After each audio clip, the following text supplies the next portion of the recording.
Palavra da Verdade, com Hernandes Dias Lopes. Meus amados, vamos abrir a palavra de Deus na carta de Paulo aos Efésios, capítulo 3, versos 14 a 21.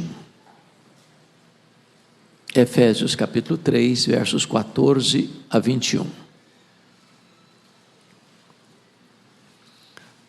O apóstolo Paulo diz assim: por esta causa me ponho de joelhos diante do Pai, de quem toma o nome toda a família, tanto no céu como sobre a terra, para que, segundo a riqueza da sua glória, vos conceda que sejais fortalecidos com poder, mediante o seu Espírito, no homem interior.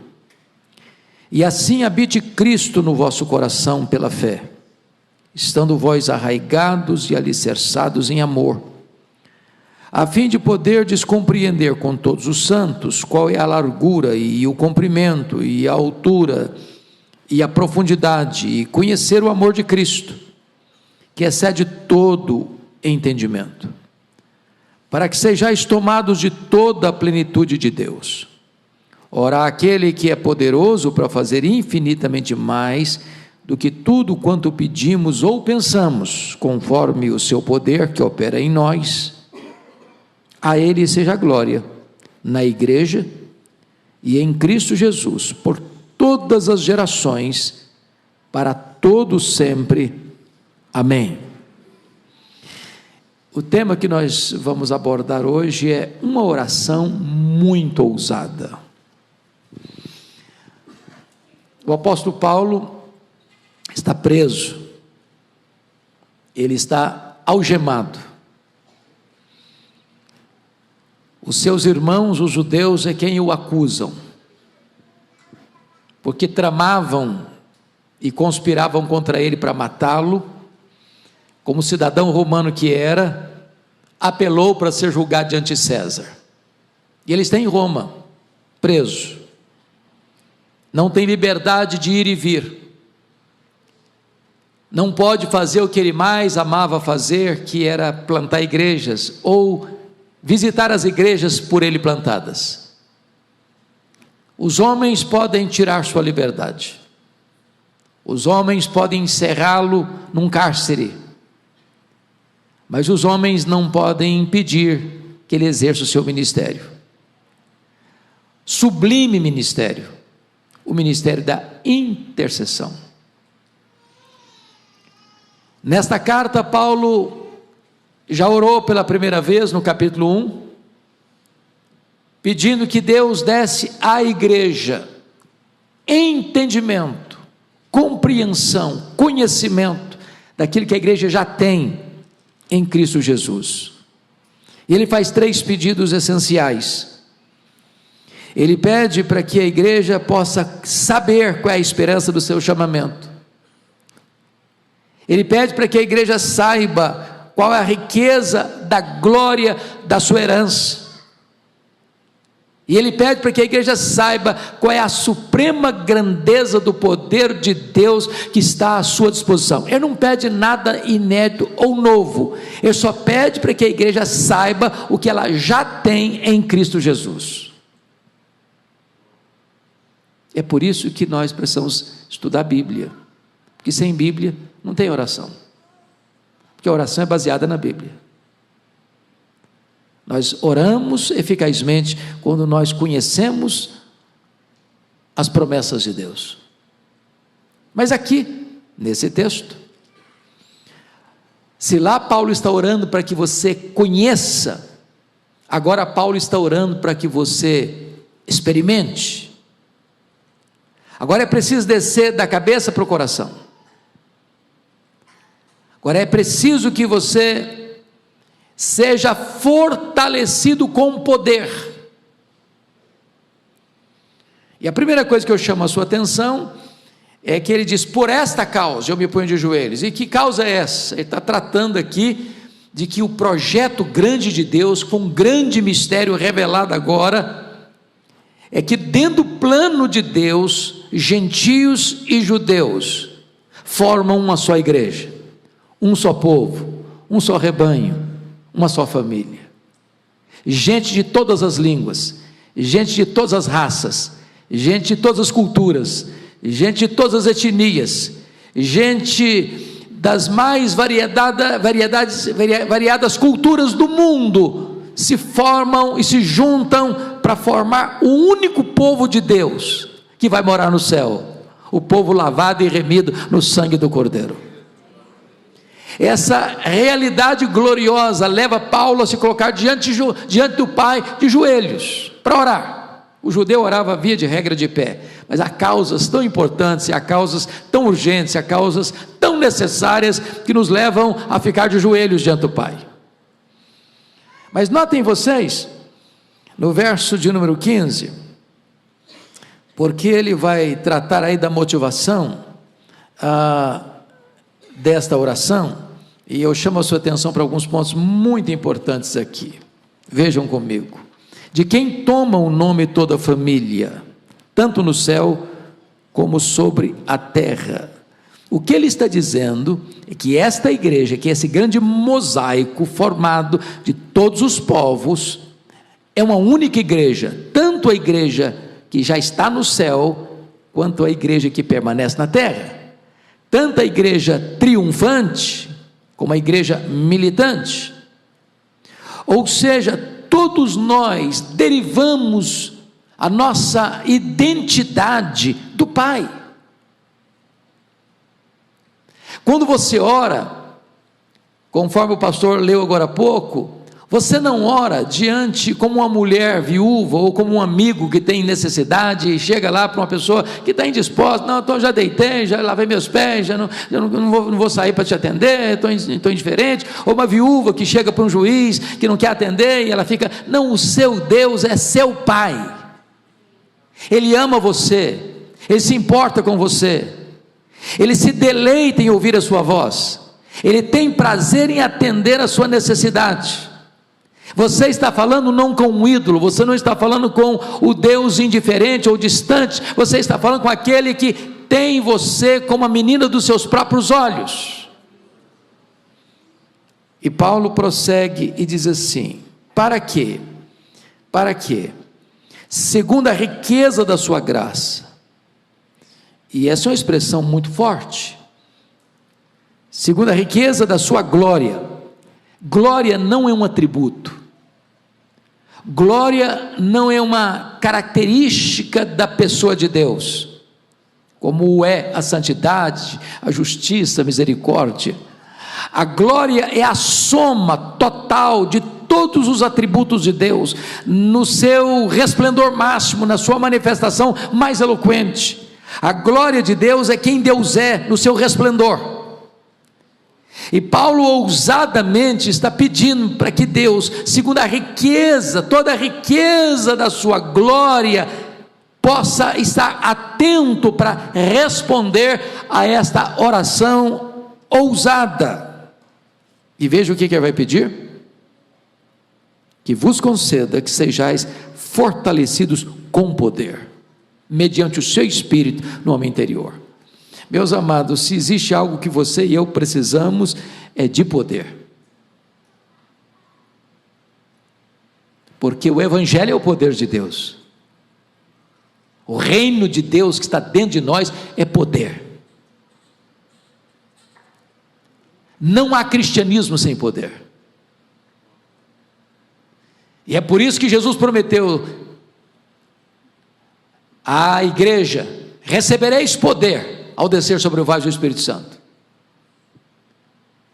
E eu preciso desse poder, e você precisa desse poder, e as mães de oração precisam desse poder, e os filhos precisam desse poder, e a igreja precisa desse poder. Mas qual é a fonte desse poder? Não é um poder político, não é um poder eclesiástico, não é um poder de influência humana, não é um poder manipulado pelos homens, não é um poder que emana da terra. Este poder vem pelo Espírito Santo. É isso que Paulo está nos informando aqui: mediante o seu Espírito no homem interior. Ou seja, não é uma coisa assim espalhafatosa, Tem muita gente que pensa que poder de Deus é plantar bananeira, é fazer piruleta, é fazer esquisitice. Não, não, não. O poder do Espírito Santo, ele está lá no seu interior. É uma mudança íntima, é uma mudança de caráter, é uma mudança de comportamento, é uma mudança de palavras, é uma mudança de ações, é uma mudança de reações, é uma mudança de gestos, é uma mudança de motivação, é uma mudança que opera dentro do seu ser e que pode ser notada e percebida e visto por todos, em todo lugar. Louvado seja Deus. Mas, amados irmãos, como é que você pode mensurar esse poder? Como é que você pode diagnosticar esse poder? Como é que você pode saber que você está cheio desse poder? O apóstolo Paulo explica: e assim habite Cristo no vosso coração pela fé. Ou seja, uma pessoa cheia do Espírito Santo, ou cheia do poder, é uma pessoa que vive uma vida cristocêntrica. O papel do Espírito Santo, conforme diz o teólogo J.I. Packer, o ministério do Espírito Santo é o ministério do holofote. Ele aponta para Jesus, ele exalta Jesus, ele glorifica Jesus. E você sabe, se você é uma pessoa cheia do Espírito Santo, é se Jesus comanda a sua vida, se ele dirige a sua vida. E Paulo usa aqui uma figura: e assim habite Cristo no vosso coração. Havia duas palavras no grego para habitar, a palavra katoikel e a palavra paroikel. São duas palavras que na língua portuguesa é uma palavra só, mas significados diferentes. A primeira palavra, a palavra katoikel, é morar ou habitar de um turista, de um viajante, que chega num hotel, hospeda-se ali por uma noite, 2 noites, uma semana, mas ele não mora ali. Ali não é a residência dele, não é a casa dele, ali não é o endereço dele. Ele chegou ali, mas vai embora dali. Ele não é o dono da casa, ele não tem poder de mexer nada naquele quarto, naquele apartamento. Ele está usufruindo e pagando por isso por um tempo. É o residente de passagem. A palavra que aparece aqui não é esta. A palavra que aparece aqui é a palavra paroikel, e paroikel é a palavra habitar do habitante permanente. Quando você mora na casa, quando você é o dono da casa, quando você tem todas as chaves da casa, quando você volta para essa casa e habita nessa casa, porque é a sua casa. A ideia aqui, meus amados irmãos, é que quando você está cheio do Espírito Santo, Jesus é o dono da sua vida. A casa é você, é o seu corpo, a habitação de Deus. E pela fé, Jesus precisa ser o habitante permanente no seu coração. Isso significa que você entrega para ele todas as chaves da casa, que você não tem cômodos nessa casa, trancados a 7 chaves, guardando aí alguma coisa que não seja digna de ser vista por ele, permitida por ele, que não tem áreas da sua vida que estejam fora do controle do senhorio de Jesus Cristo. É isso que é ser cheio do Espírito Santo, é quando você entrega todas as chaves do seu coração e da sua vida. É o Senhor que manda agora, é o Senhor que controla agora, é o Senhor que determina as regras agora. Eu estarei debaixo do senhorio e da submissão à tua autoridade, Senhor Jesus. Mas essa palavra tinha um outro contexto. Essa palavra na língua original significa não apenas que você é o morador permanente, mas quem mora tem prazer em morar nesta casa. Você conhece família que as pessoas têm um aperto no coração na hora de voltar para casa? Os biógrafos de Abraham Lincoln diziam que a maior tragédia na vida dele não foi seu assassinato, mas foi seu casamento. A dona Mary Todd Lincoln criava muita confusão com ele, jogava café quente na cara dele, brigava com ele perto das visitas que chegavam, e ele tinha um hábito de gostar de reuniões até as altas horas da madrugada. Não que ele amasse reuniões, o que ele não gostava é de voltar para casa. A pergunta que eu faço a você nesta noite é esta: a sua vida é um ambiente onde Jesus possa ter prazer de morar?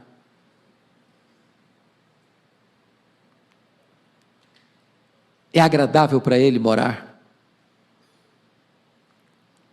Você diz para o Senhor: Senhor é bem-vindo aqui, o Senhor é o dono, o Senhor é o amigo, o Senhor é o conselheiro, o Senhor é o Senhor da minha vida, então eu quero que o Senhor viva aqui da maneira mais plena e feliz. É isso que acontece no seu coração, na sua vida? É isso que esse texto está dizendo. Agora, você ainda pode levantar outra questão: como é que eu sei que Cristo habita no meu coração? Primeiro, que eu, se eu estou cheio do Espírito Santo, significa que eu tenho uma vida cristocêntrica.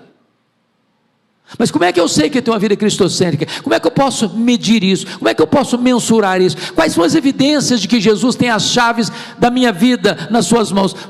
Quais são os efeitos disso, de forma prática? Paulo responde, ele diz assim: estando vós arraigados e alicerçados em amor. Ele usa duas metáforas, da botânica e da engenharia civil. Arraigados, ele está tratando de uma árvore, e alicerçados, ele está falando de um prédio, de uma casa. E para que uma árvore possa crescer com estabilidade, ela precisa ter raízes profundas. Para um prédio manter-se de pé diante das tempestades e borrascas, ele precisa ter um sólido fundamento.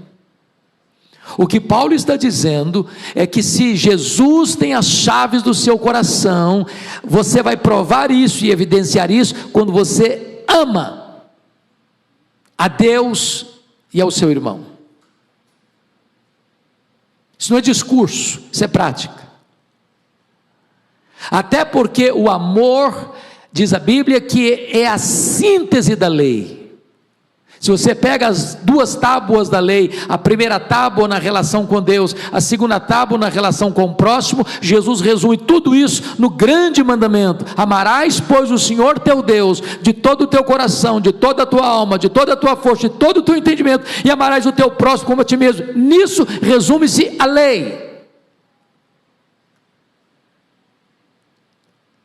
Ainda mais, o Senhor Jesus Cristo deixou claro que você prova que você é um discípulo dele, não é o quanto de conhecimento você tem na sua mente, não é o quanto de doutrina, por mais bonita e bíblica e sólida que seja, você prova que você é um discípulo dele, quando você ama o seu irmão, como ele, Jesus, amou você.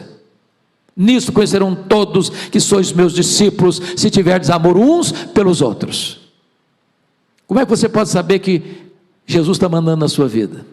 É se você ama, porque Deus é amor, e aquele que diz que ama a Deus e não ama o seu irmão, está mentindo.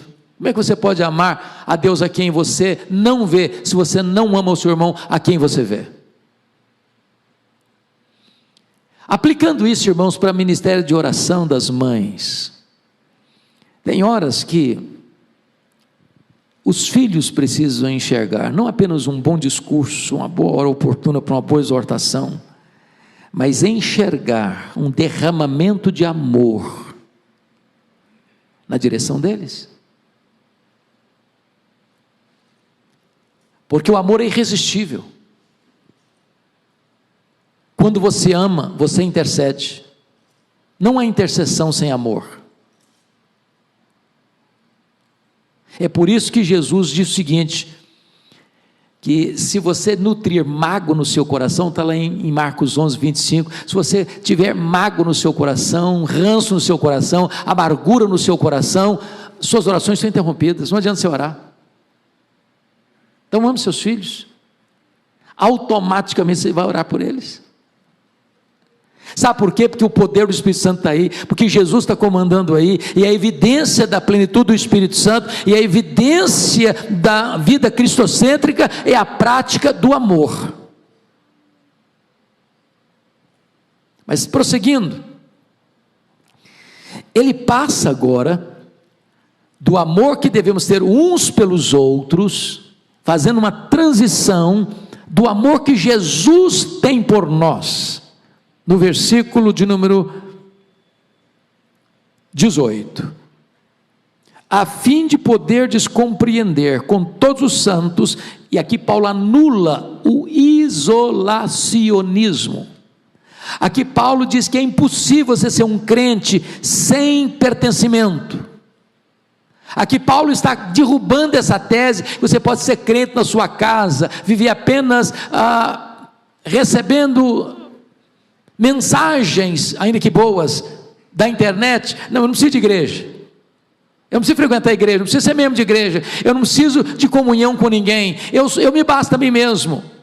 Não, você só vai compreender o amor de Cristo quando você está junto com a família de Deus, reunido com o povo de Deus, participando do rebanho de Deus. E ele diz mais: a fim de poderes compreender com todos os santos qual é a largura e o comprimento e a altura e a profundidade. E ele está falando aqui das dimensões deste amor. Quais são essas dimensões? A largura, que abrange todos os povos, todas as raças, todas as línguas, todas as nações, todas as etnias. Segundo, qual é o comprimento?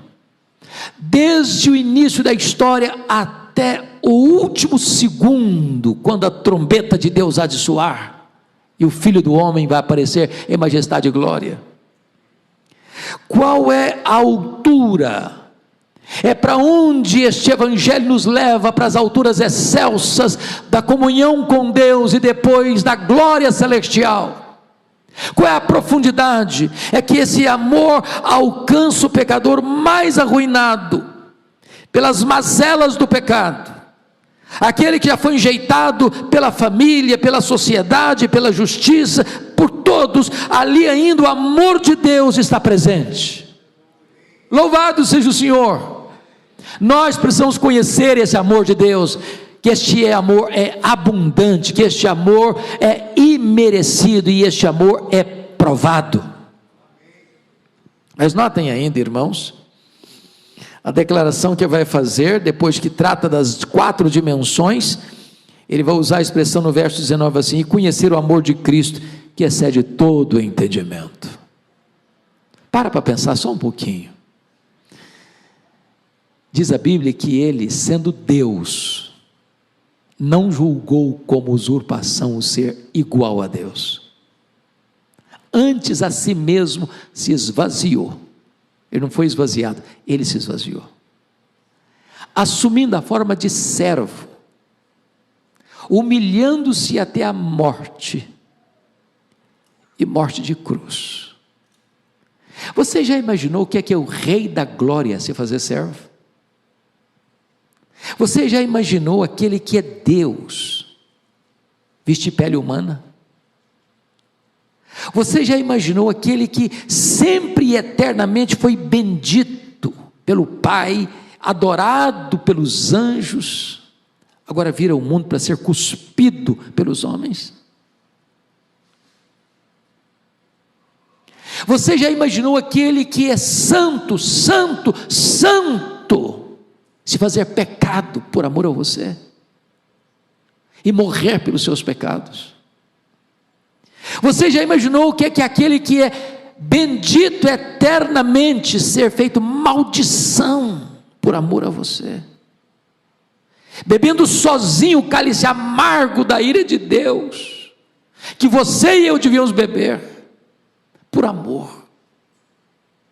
Quem pregou Jesus naquela cruz não foram os pregos, foi o seu amor por você. Ele não escreveu em letras de fogo nas nuvens, eu te amo. Ele esculpiu naquela cruz, eu te amo. O apóstolo Paulo diz que talvez por um justo alguém se anime a morrer, muito difícil, mas Deus prova o seu próprio amor para conosco, pelo fato de ter Cristo morrido por nós, sendo nós ainda pecadores. é incompreensível.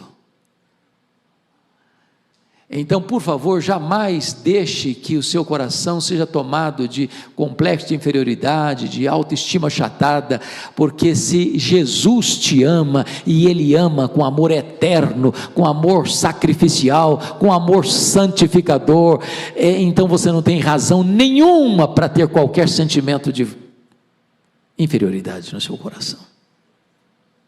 Mas aqui chegamos, para mim, ao pedido mais ousado que alguém poderia fazer numa oração. E Paulo ora assim: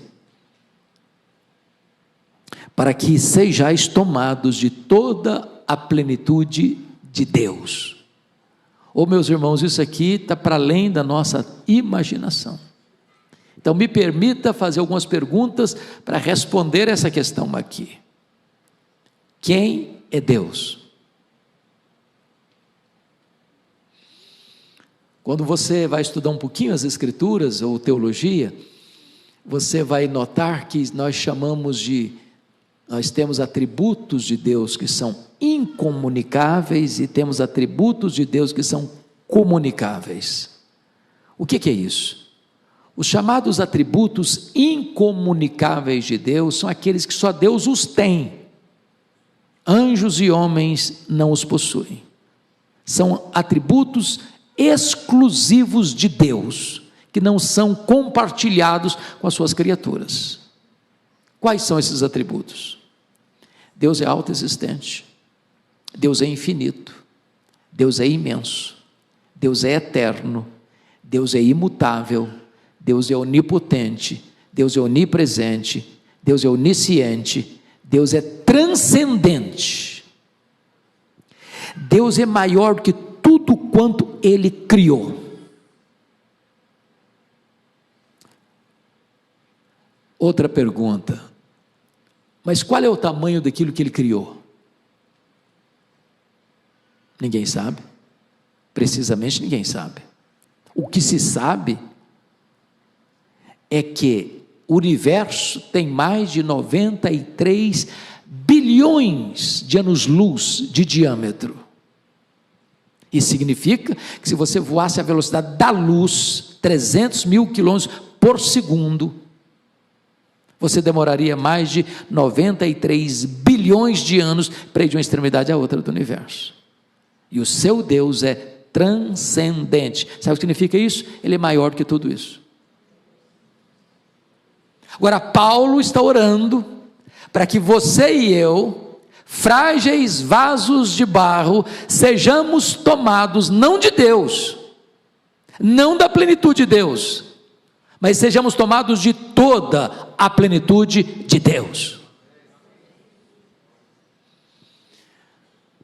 Tem horas que eu fico imaginando, pastor Ival, que o nosso problema, um dos nossos problemas, é que nós às vezes achamos que tudo que Deus tem para nós é aquilo que nós conhecemos e experimentamos.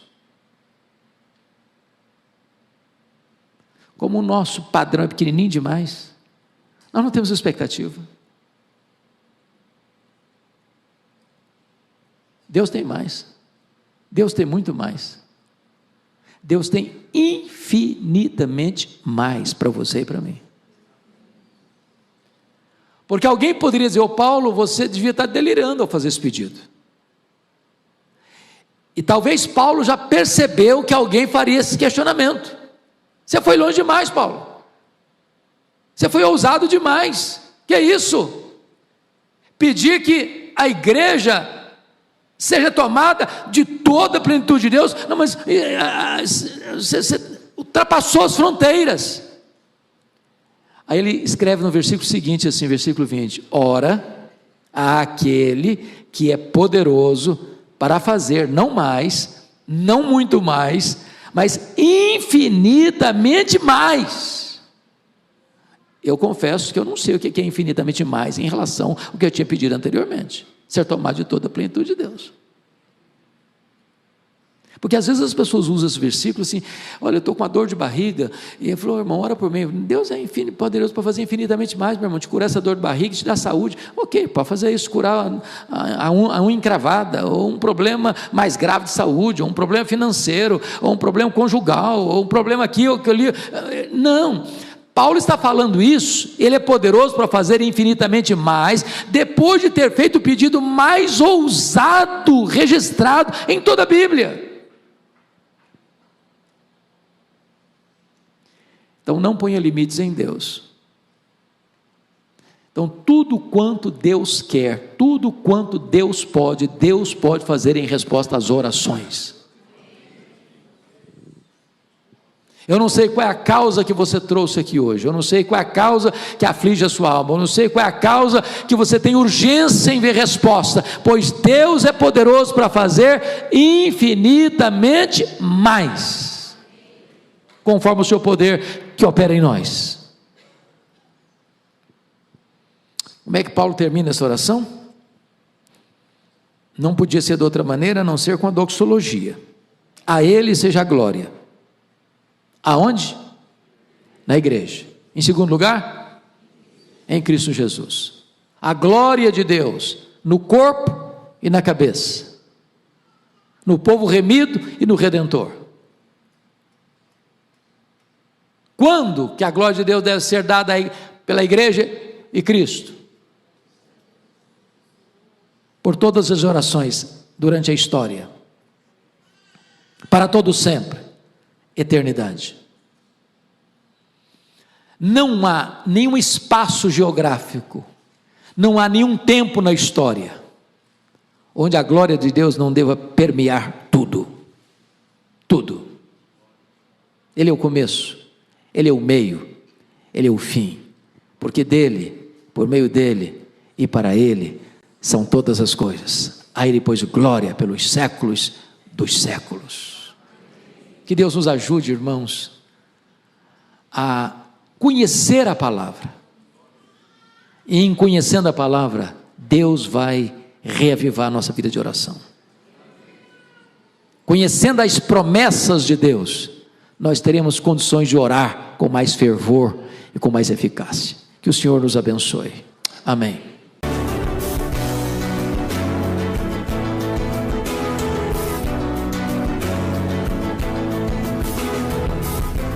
Palavra da Verdade, com Hernandes Dias Lopes.